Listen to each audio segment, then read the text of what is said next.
Jesus Cristo. Amém? Graças a Deus. Graças a Deus. Lembrando que segunda-feira não teremos nosso seminário, não teremos estudo. Quarta-feira, culto normal. Venha, aproveite tudo aquilo que Deus vai falar ao seu coração na quarta-feira. Olha, quarta-feira temos uma mensagem muito preciosa. Quarta-feira nós vamos falar, nesta série sobre família, sobre o perdão. Olha, é uma das mensagens mais importantes desta série. Você não pode ficar de fora. Amém? Tem pessoas que não conseguem perdoar, pessoas que guardam amargura no coração. Quarta-feira, venha, traga uma visita, Deus vai falar ao seu coração. Amém? Mensagem muito preciosa de quarta-feira. O tema que nós vamos estudar hoje, a vontade de Deus para a família.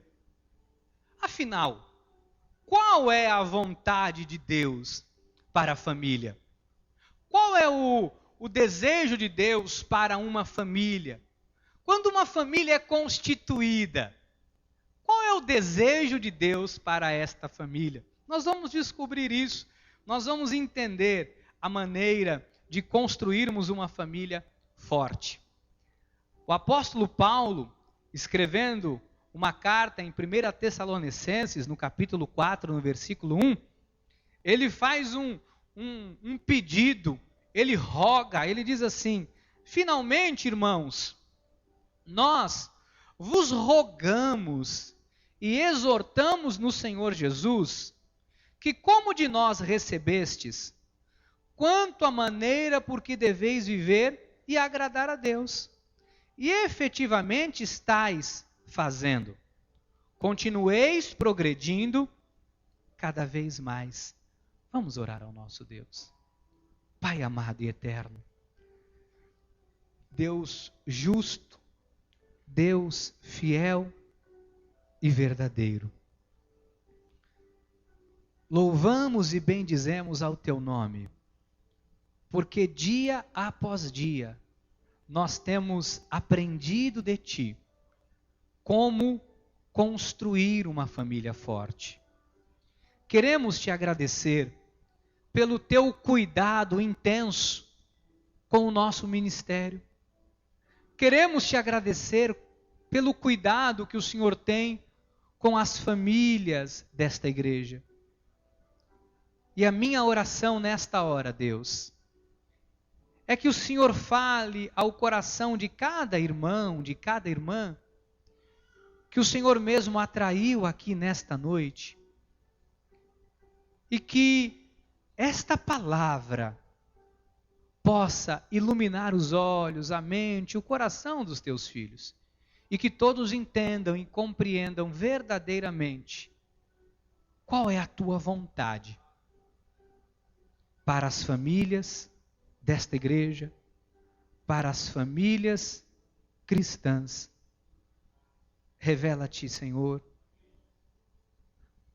Eu agora, Pai, peço que todo pensamento contrário, todo pensamento de dúvida, todo impedimento que tem tentado, que tem se levantado contra a mente e os pensamentos da tua igreja, que caiam por terra agora, em nome de Jesus. E o povo de Deus diga amém, amém e amém. Graças a Deus. Muito obrigado, Mel. Graças a Deus por sua vida. Meus queridos e amados irmãos e irmãs em Cristo Jesus, eu louvo a Deus pelo cuidado que Deus tem para com as nossas vidas. Nós já estamos algumas mensagens estudando sobre como construir uma família forte. E o Senhor já tem nos falado, tem nos ensinado que família é uma construção, que a felicidade de uma família é uma construção. Dia após dia, cada elemento que nós colocamos debaixo da direção de Deus sobre a nossa família, faz da nossa família uma família forte, uma família feliz. Às vezes, uma pergunta que surge no coração de algumas pessoas é: qual é a vontade de Deus para a minha vida? é o plano de Deus para a minha vida? Eu penso que se alguém não descobrir qual é o propósito de Deus para a sua vida, qual é o plano que Deus tem para a sua vida, uma pessoa que não consegue enxergar isso, ela vive a vida com muita tristeza. Mas todo aquele que consegue enxergar o plano perfeito e soberano de Deus para a sua vida, vive de maneira plena e feliz. Então, é fundamental que você conheça a vontade de Deus para a sua vida e para a vida da sua família. Olha, todos nós pertencemos a uma família, todos nós temos uma família, todos nós temos alguém que faz parte da nossa família, que nós amamos. Talvez você já tenha perdido algum ente querido, um familiar mais próximo, como eu, que já perdi a minha mãe, e você não tenha mais esta pessoa contigo, mas você tem outras pessoas que fazem parte da sua família. Por que Deus constitui uma família? Qual é o propósito de Deus para uma família? O propósito de Deus para uma família é para que a glória dele seja demonstrada através do seu povo, através de uma família. A sua família foi constituída por Deus para que a glória de Deus se manifestasse através da sua família. Deus não te deu uma família para que você viva uma vida infeliz. Deus não te deu uma família para que você sofra nesta família. Eu sei que existem pessoas que, por alguma razão, por algum motivo, não ouviram Deus, não souberam pôr em prática o que Deus lhes ensinou e acabaram por constituir uma família de maneira errada. Existe, pastor, a possibilidade de alguém constituir uma família de maneira errada e a pessoa não viver esta vida plena, esta vida feliz? Sim, isso é possível. Quando alguém se coloca, por exemplo, num jugo desigual, a possibilidade de sofrimento é muito grande. Quando alguém, muitas vezes, resolve assumir um relacionamento, e esse relacionamento não passa pelo altar do Senhor, quando esse relacionamento não tem uma aliança eterna diante de Deus e diante de um cartório, diante dos órgãos competentes, este relacionamento, ele está fora da vontade de Deus. E isso gera muitas vezes sofrimento, isso gera instabilidade, isso não tem a bênção e a aprovação de Deus. Então, qual é o propósito de Deus para a família?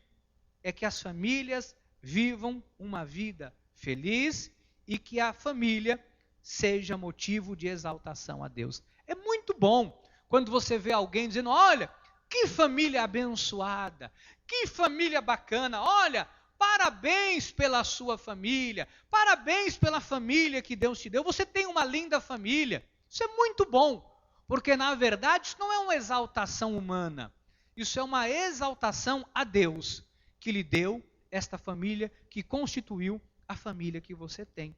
Então o apóstolo Paulo, nesse pensamento, ele diz assim: o apóstolo Paulo está rogando e exortando no Senhor para que o povo viva de forma agradável a Deus.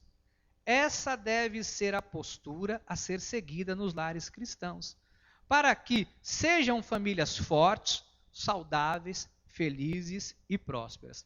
Pastor, qual é o grande segredo do sucesso de uma família? O que gera o progresso de uma pessoa, de uma família, de um indivíduo, de uma pessoa individualmente falando, ou de uma família como um todo?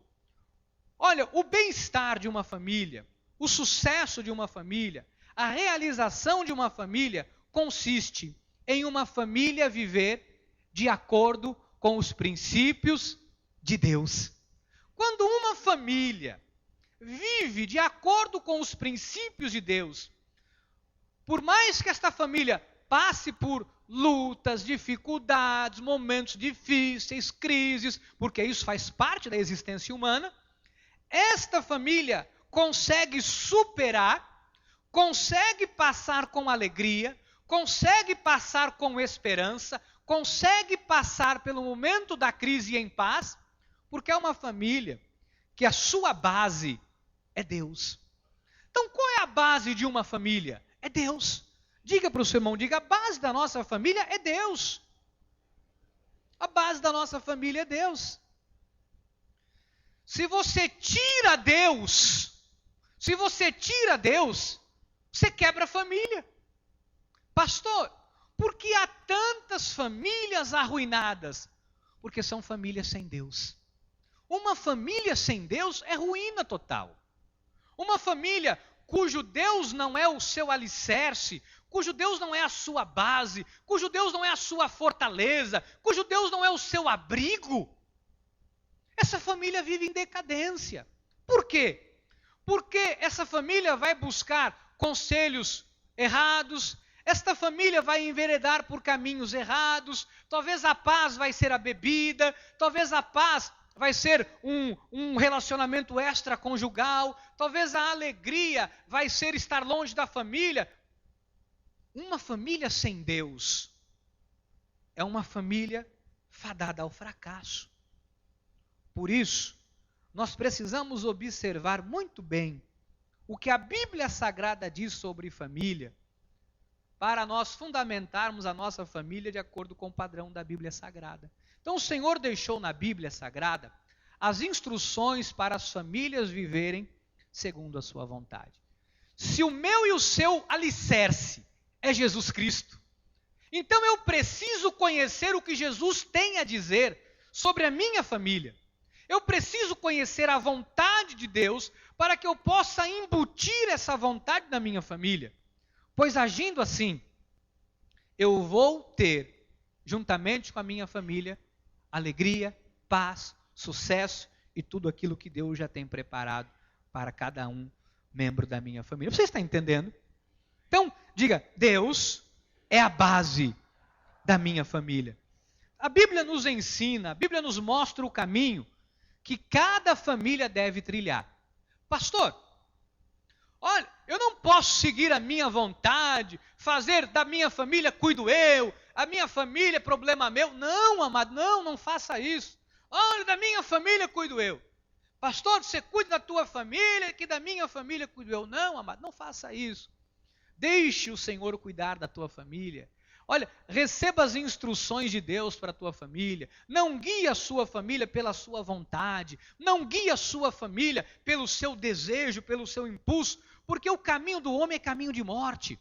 Só o caminho de Deus conduz as famílias por um caminho de paz, um caminho de prosperidade, um caminho feliz. Amém? Então, como a Bíblia nos ensina? Olha 1 Tessalonicenses, vamos ler novamente. O apóstolo Paulo fala sobre isso. Finalmente, irmãos, nós vos rogamos. Paulo diz, olha, nós estamos aqui rogando e também exortando no Senhor Jesus, que como de nós recebestes, quanto a maneira por que deveis viver e agradar a Deus. Paulo está dizendo assim, olha, vocês entenderam o que eu disse, vocês entenderam o que nós ensinamos, vocês entenderam qual é o desejo de Deus, coloque isso em prática.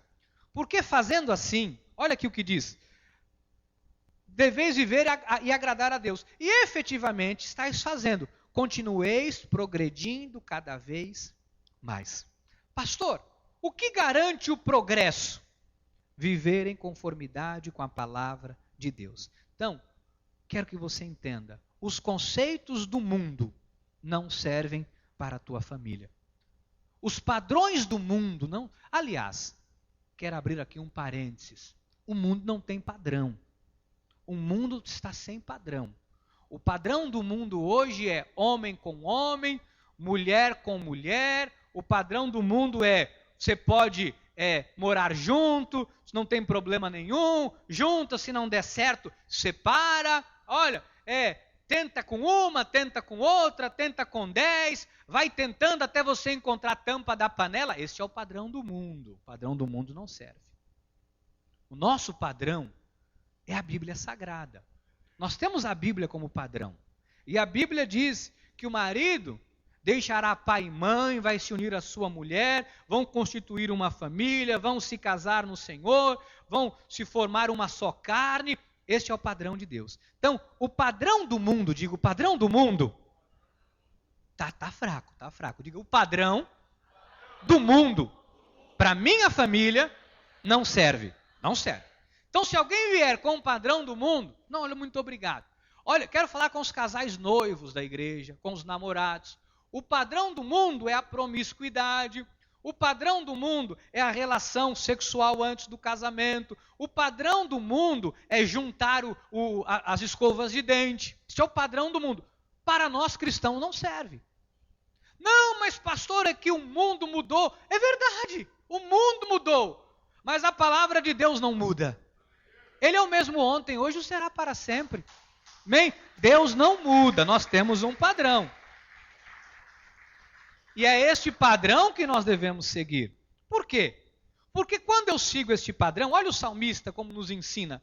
Agrada-te do Senhor, e Ele satisfará aos desejos do teu coração. Olha que interessante. Quem tem desejos aí no coração? Eu tenho uma porção. A Bíblia diz, agrada-te do Senhor.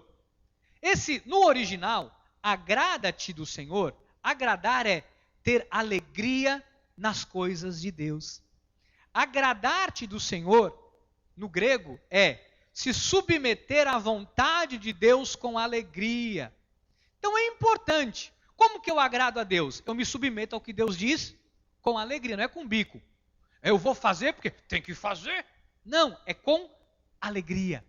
Eu me submeto à vontade de Deus com alegria. Eu me rendo aos pés do Senhor e eu me alegro. Por que eu me alegro? Porque eu sei que Deus está conduzindo a minha família para atender aos desejos do meu coração. Por que eu me alegro? Porque eu sei que quando Deus conduz a minha vida, Ele vai me levar por um caminho de honra. Nós vimos o testemunho do irmão hoje. Ele escreveu no testemunho, Deus me tirou do monturo, do lixo, e me colocou assentado entre os príncipes. Quem faz isso? Quem exalta? Quem promove? Quem eleva? Deus. Amém? Então, desenvolva na sua vida e na sua família o hábito de se submeter à vontade de Deus. Ponto 2 fala muito sobre isso. As famílias fortes devem viver na plena vontade do Senhor. Pastor, o que dá frutos na vida de uma pessoa? O que gera resultados preciosos na vida de uma família? É uma família que vive debaixo da vontade de Deus. Olha, amado, nós temos muitas vontades. Nós temos muitos desejos. O ser humano, ele é muito impulsivo. O ser humano, ele tem o desejo de ver as coisas, de fazer, de realizar. E às vezes, esse impulso leva algumas pessoas a agir por conta própria. Então, o alicerce de uma família é a palavra de Deus. O alicerce de uma família é estar submetida à vontade de Deus. Portanto, cada um de nós, é meu dever na minha casa, como pastor da minha casa, e é seu dever como pastor e pastora da tua casa, ser um motivador dentro do seu lar para que as pessoas se submetam à vontade de Deus. Olha, tem um membro da sua família? Ensine. Eu queria dizer aos pais, às vezes o filho cresce, e aí ele tem vida própria, ele trabalha, ele faz, ele já está fora de casa, às vezes o pai tem receio. Você, pai, tem a idade que o seu filho tiver. Se você percebeu que está agindo em desacordo com a vontade de Deus, chame e diga, olha, vem aqui. Você cresceu aos pés do Senhor, você sabe o que a Bíblia Sagrada ensina, você está enveredando a sua vida por um caminho que não é bom, você está vendo o resultado disso na sua vida. Olha, Deus não aprova. Nós não temos que ter receio de orientar as pessoas da nossa família. Por quê, pastor? Porque quando o sofrimento vem, porque alguém quis viver deliberadamente, esse sofrimento recai também sobre a sua vida. Se um membro da família sofre, todos sofremos. É vontade de Deus ver sofrimento nas famílias cristãs? De maneira alguma. É desejo de Deus que o seu povo viva uma vida infrutífera? De maneira nenhuma. Então, pastor, como eu posso ser um motivador no meu lar? Como eu posso ser um encorajador da minha família? Hebreus ensina, Hebreus 10, 35. Não abandoneis, portanto, a vossa confiança. Ela tem grande galardão. Então, qual é o seu dever? Não seja uma pessoa pessimista. Um lar cristão não pode ser um lar de pessimismo. Um lar cristão tem que ser um lar encorajador. Sabe a mãe? A mãe dentro de casa tem que ser a mãe águia, que encoraja a águiazinha a voar do ninho, jogar a águiazinha do precipício para que ela aprenda a voar. Sabe que a águia faz isso? A águia, quando quer criar o seu ninho, para que outras espécies não comam ali o seu ovo, né, e não acabe com a sua geração, a águia sobe a um cume de uma montanha bem alta. E lá ela choca o ovo e nasce a águiazinha. E quando ela nasce, ela não consegue voar, então a águia vai, pega os bichinhos, minhoquinha, vem alimentando. Chega um dia que ela já tem asinha, só que não sabe voar. Isso acontece, é real. A águia vai com o bico naquela montanha mais alta e ela dá-lhe uma bicada e a águiazinha vai caindo, caindo. Quando ela está para se estabanando, ela começa a bater as asinhas e começa a voar. Se ela não voar, a águia vai por baixo, pega, leva de novo, espera mais um pouco, mais uma hora ela joga. O que é isso? É motivar a águiazinha a aprender a voar. Você precisa ser um motivador dentro da sua casa. Você tem que ser um motivador da sua família, dizendo, olha, você é abençoado, filho, você é cabeça, tu não és cauda. Filho, vai lá, hoje teve prova da OAB. E eu sei que muitos jovens daqui da igreja já passaram. Porque o pai motiva, a mãe motiva. Tem que ser um motivador. Você tem que dizer, olha, Deus é contigo, o Senhor é tua capacidade, o Senhor é tua suficiência. Não é, olha filho, vai lá, se não der certo, vai paciência. Não, filho, vai lá, porque o Senhor é contigo, Deus é a tua fortaleza, Ele é a tua rocha, Ele é o teu escudo, tu és um servo fiel, Deus vai honrar. Então, seja um motivador dentro do teu lar. Tem que ser assim. Seja um motivador. Amados, um lar cristão não é um lar do mundo. O lar do mundo oferece bebida. O lar do mundo ensina coisas erradas. O lar do mundo muitas vezes ensina a trapacear. Um lar cristão ensina valores de Deus e motiva um membro daquela família a confiar em Deus e viver por fé. Você tem que confiar em Deus. Olha, a nossa confiança está no Senhor.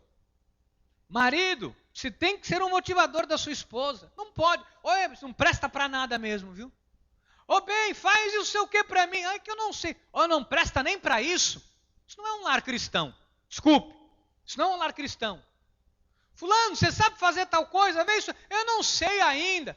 Ô, mas nunca aprendeu, te ensinei 50. Pelo amor de Deus. Que burrice. Isso não é um lar cristão. Um lar cristão é um lar motivador. Um lar cristão é um lar que motiva. É um lar que dá vida. É um lar que através dos lábios faz o membro daquela família verdadeiramente viver, ferver por Jesus Cristo. Amém? Seja um motivador dentro da sua casa. Não podemos, em hipótese alguma, abandonar a confiança, perder a confiança. Não há nada mais triste que uma pessoa que vive, acho que não vai dar, não vai dar, não vou conseguir, isso não é para nós não dá, isso não consigo, não posso, não dá, e quem sou eu? Não, amado, não. Dentro da sua casa, seja um motivador. Pastor, mas isso não é uma utopia? Não. Você não vai falar qualquer coisa, você vai dizer o que a Bíblia Sagrada diz. Às vezes é necessário chamar um filho e dizer, filho, não, é porque disseram lá que eu não sou nada, que eu não sou ninguém. Filho, vem cá, o que a Bíblia diz? O que importa é o que a Bíblia diz. Não, porque eu não tenho talento para isso. Você não tem talento para isso, mas tem para outras coisas, porque o Senhor é contigo, Deus é a tua capacidade. Amém? Nós não podemos ter dentro de casa, ser um lar de retrocesso.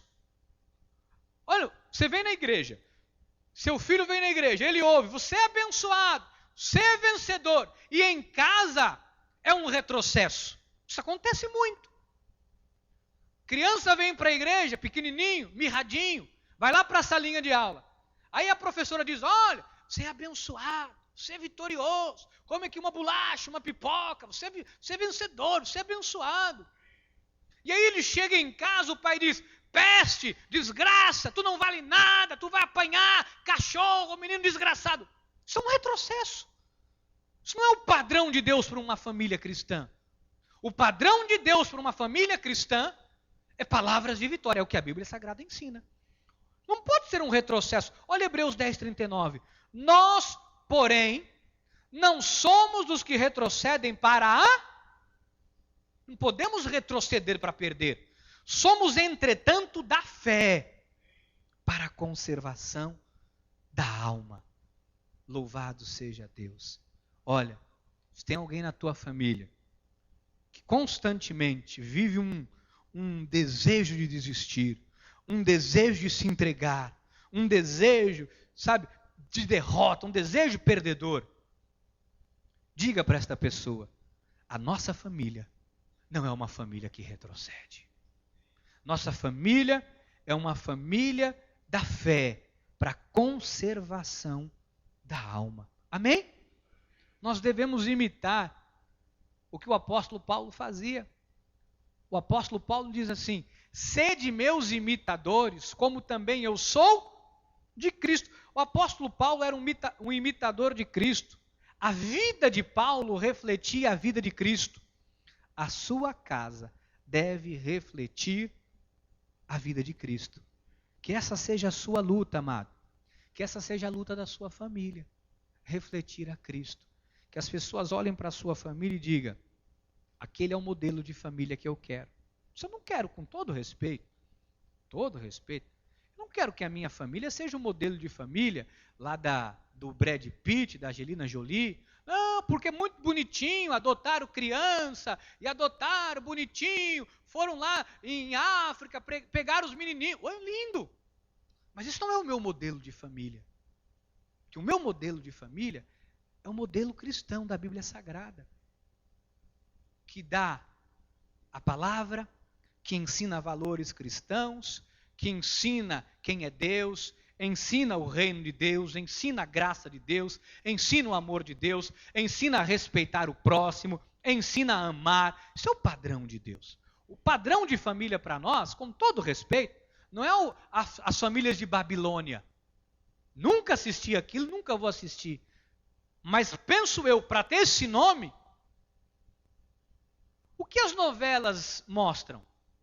É um traindo o outro, a mulher que trai com o motorista, e a mulher que trai com o mordomo, é a mulher que trai com o homem da ginástica, o personal fitness e não sei o quê. Isso é o padrão do mundo. O padrão do mundo é homem mais novo, se aproveitando porque tem dinheiro de uma moça, às vezes, que tem uma necessidade e quer... Isso é o padrão do mundo, isso não é o nosso padrão de família. A igreja está entendendo? O nosso padrão é o padrão de Deus. As pessoas têm que olhar para a nossa família, amados, e dizer, esta família reflete a Cristo. Essa é uma família abençoada. As pessoas da tua família têm que olhar para a tua família e dizer, olha, que já passaram poucas e boas, hein? Mas que família abençoada, que família vitoriosa. Esse é o padrão de Deus, esse é o padrão da nossa família.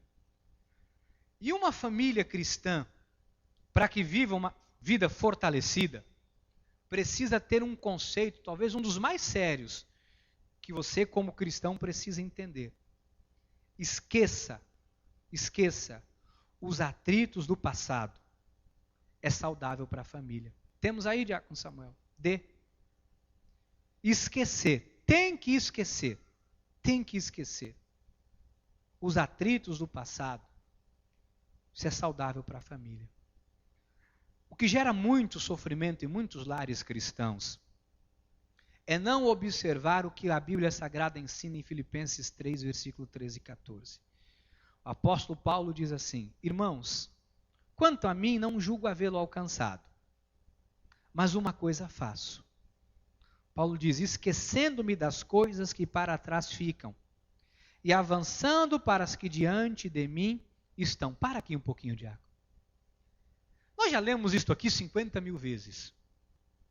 E ontem à noite, estava revendo a mensagem, estudando. O que Paulo quer dizer com isso? Eu entendi. Paulo foi falado às costas por Pedro. Pedro andou com Paulo, falava mal de Paulo. Os discípulos de Pedro e dos outros apóstolos tinham uma certa reserva com Paulo. Os judeus, amigos de Paulo, que foram criados com Paulo aos pés de Gamaliel, começaram a odiar Paulo e queriam matar Paulo. Paulo foi um homem que ele viu diversas pessoas virarem as costas para ele. Então ele foi preso, ele foi humilhado, ele levou tapa na cara, ele levou chicotada, ele sofreu horrores.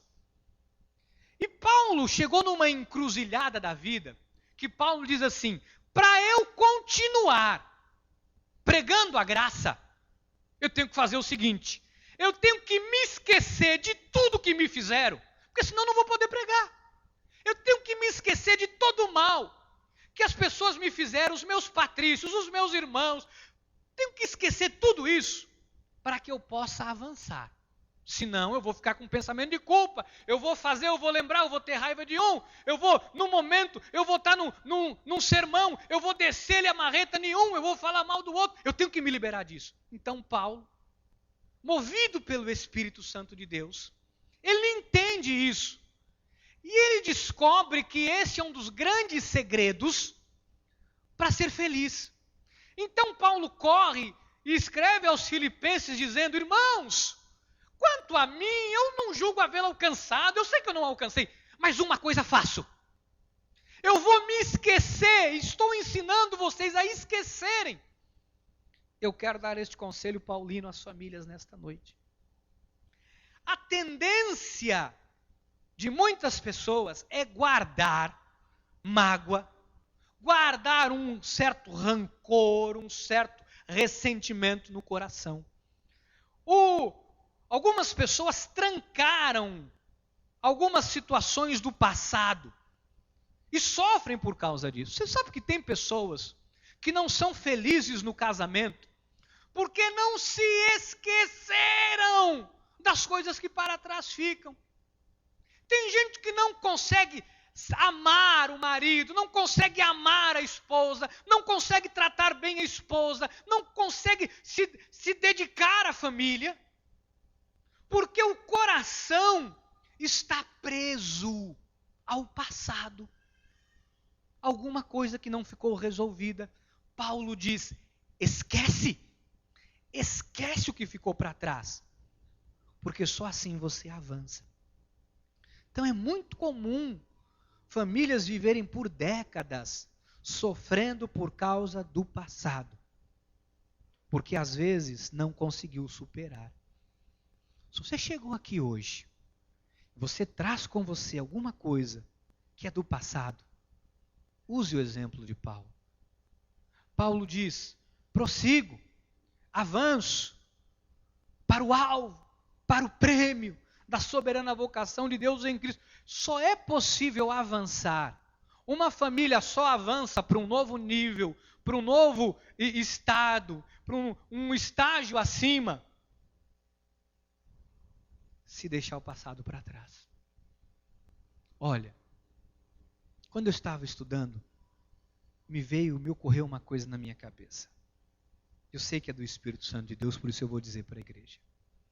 Às vezes algumas pessoas tiveram um problema de traição no casamento. Às vezes o marido traiu, ou a esposa traiu. E por causa de uma traição, a pessoa perdoou, mas depois disso o relacionamento nunca mais foi o mesmo. Passaram-se 10 anos e a pessoa tem aquela sensação: vai acontecer de novo. E se acontecer de novo? E se ele fizer? E se ela fizer? Mas e se isso acontecer? Amado, deixa isso para trás. Lança isso no mar do esquecimento. Passou. Acabou. Sabe, tem pessoas que se envolveram num relacionamento, amou, foi amado, não deu certo. Esquece esse passado. Joga isso fora. Não traga para o teu casamento memórias do passado. Não coloque dentro da tua casa, sabe, um fantasma assolando a sua vida e a sua família. Enquanto eu continuava estudando, me veio também à mente questão de filhos. Porque quantos casais se separaram e depois disso a pessoa se converteu, conheceu a Jesus, e depois que conheceu a Jesus, a pessoa tem um passado, uma história com alguém, tem um filho. E às vezes um filho se torna motivo de guerra, de confusão. Amado, filho de um primeiro relacionamento que você teve é teu filho. Isso não é um passado que você tem que abandonar, é um filho que você tem que acolher. A história com a mãe acabou. E quem entra numa família dessa não pode brigar com o marido, porque ele tem um filho com outra mulher. Porque as pessoas arrumam encrenca, porque a outra veio na porta de casa trazer o filho, porque a outra ligou para você depositar pensão. Respeite. Como cristão, dê um bom testemunho. Mostre que há um Deus verdadeiramente soberano, que permitiu que esta pessoa chegasse na sua vida, e respeite, seja quem for a outra pessoa, ainda que a pessoa não seja merecedora de respeito. Um cristão tem que dar respeito. Um cristão tem que mostrar a diferença de quem serve a Deus e de quem não serve. Porque não pode uma pessoa afastar o marido do filho, afastar a esposa de um filho. Não vai ver teu filho. Não traz para cá não, que eu não quero. Isso é o pior, isso não é um lar cristão. Isso é o pior erro que alguém pode cometer. Porque passado todos temos. Todo mundo pode ter errado no passado, pode ter feito, enfim, não importa. Desde que você tenha posto uma pedra em cima do relacionamento, você tem um filho, não ignore o seu filho. Uma esposa que se preza, mulher de Deus, sábia, traz para perto. Acolhe, dá amor. Sabe por quê? Porque é filho do homem ou da mulher que Deus colocou ao seu lado. Tem que dar amor, tem que tratar como filho. Aquilo que o seu filho come, essa criança tem que comer. A roupa que o seu filho veste, essa criança tem que vestir. A escola que o seu filho estuda, mas a mãe tira proveito, não sei quem. Mas não é quem tira proveito, é teu filho. Isso é o padrão bíblico e cristão de amor. Porque não adianta nada falarmos de Jesus, mas com as nossas ações demonstrarmos que ele não existe. Demonstrarmos que cristianismo é conveniência. Não é, não senhor, não senhora. Quem está compreendendo? Esquece o passado. Não brigue. Olha, esposas, maridos, não brigue com a sua mulher por causa do passado dele. Eu não posso brigar com a minha esposa por causa do passado dela, nem ela por causa do meu passado. Às vezes nós conversamos, quantas vezes eu já falei do altar? Mas eu estive noivo, quase para casar. Quase casei com uma outra moça. Aprove a Deus que não fosse adiante. E Deus colocou a minha esposa no meu caminho. Agora imagine todos os dias ela brigando comigo. Mas você beijava ela. Ué, beijava bem, era minha namorada. Ué, mas você gostava mais dela ou de mim? Bem, não há cabimento. Imagine o que seria isso na minha vida. Não pode. Imagina eu ficasse perguntando, mas quem lhe deu o primeiro beijo? Quem lhe deu? Quem beijava melhor, ele ou eu? Ui, amado. Seguramente sou eu. E diga que não é. Você está compreendendo? As pessoas se envolvem muito com as questões do passado. passado passou, o passado não importa. Uma família cristã não deve ser motivada pelo passado. Eu quero encerrar com o terceiro ponto. Terceiro ponto, Deus quer, através de sua palavra, que os casais tenham uma vida de santificação. Sabe, você tem que santificar o seu casamento, você tem que santificar a sua casa. Sabe, a nossa casa tem que ser um lugar sagrado, amados. Olha, já viu alguém chegando na igreja, entrando na igreja e xingando um outro? Já viu? Eu nunca vi, Deus me livre. Já viu alguém na igreja, sabe, xingando, dando tapa, batendo? Já viu isso na igreja? Isso não tem. Por quê? Igreja é um lugar santo, sagrado, você vem ouvir Deus. A tua casa é uma igreja. A tua igreja começa na tua casa. Os membros da tua família são como os membros da igreja. Aquilo que você não fala para o irmão que senta do teu lado no culto, você não pode falar para a tua esposa, para o teu filho. A tua casa é a tua igreja. A família tem que viver uma vida de santificação. Os casais têm que buscar isso. Olha o que a Bíblia nos ensina em 1 Tessalonicenses 4:3. Pois esta é a vontade de Deus, a vossa santificação, que vos abstenhais da prostituição.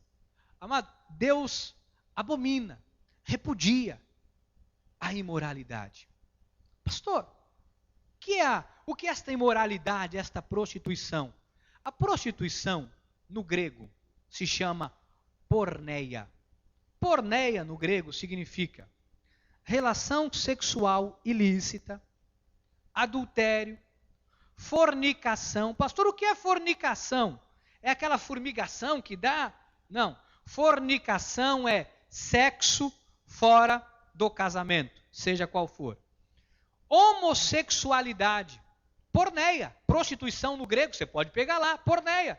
Significa que Deus abomina a homossexualidade, o lesbianismo e a relação sexual com animais. Deus repudia. Então existem coisas que não podem estar num padrão de uma família cristã. Se alguém tem uma destas situações como brecha na vida, isso tem que ser sanado. Você não pode aceitar na sua vida. Sabe, o lar cristão tem que ser um lar sagrado. Faça da sua casa uma igreja. Faça da sua casa um altar de adoração a Deus. Um lugar aonde Deus é honrado, aonde Deus é exaltado. O que nós fazemos na igreja? O que nós fazemos? Louvamos a Deus. Louve a Deus na sua casa. Na igreja, nós ouvimos a palavra. A palavra tem que ser ouvida na sua casa. Na igreja, nós falamos de Jesus uns para os outros. Você tem que falar de Jesus na sua casa. Faça da sua casa a sua igreja. Ensine. Olha, aprenda. Reconheça o erro. Reconheça quando você falhou. A maior nobreza de um ser humano é reconhecer quando falha, sabia? Porque às vezes você errou, falhou, reconhece. Olha, bem, eu reconheci, filho, papai exagerou, a mamãe exagerou com você, viu? Vem cá, me dá um cheiro aqui, perdoa teu pai estava de cabeça cheia, a mamãe tá na TPM, sabe aqueles, a mamãe fica agitada, perdoa a mamãe. Se você exagerou, faça da sua casa um lugar em que as pessoas tenham orgulho de viver, em que as pessoas tenham prazer de estar. Esse tem que ser um lar cristão. Em Filipenses 4:19, nós encerramos, diz assim: e o meu Deus, segundo a sua riqueza em glória, há de suprir em Cristo Jesus cada uma de vossas necessidades. Eu quero lhe assegurar nesta noite que Deus quer suprir cada necessidade da sua família. Seja ela qual for, seja a necessidade afetiva, seja a necessidade de um reconhecimento, seja a necessidade de um cuidado, seja a necessidade de um respeito, ou até mesmo a necessidade financeira. Toda família que honra a Deus, Deus honra. Amado, amada, cuide da sua família como um bem precioso que Deus te deu. Busque sempre na Bíblia Sagrada os conselhos de Deus e ponha em prática na sua família. Olha, você não precisa de conselho de ninguém do mundo. Você não precisa olhar para a família de ninguém no mundo. Você não precisa se espelhar na família de ninguém do mundo. Você não precisa olhar para fora para você enxergar uma família feliz. A família feliz existe. É a sua. É a que Deus te deu. Cuida dela. Cuida da tua família. E você vai ver quantas honras Deus manifestará sobre você, sobre a sua casa, sobre a sua família.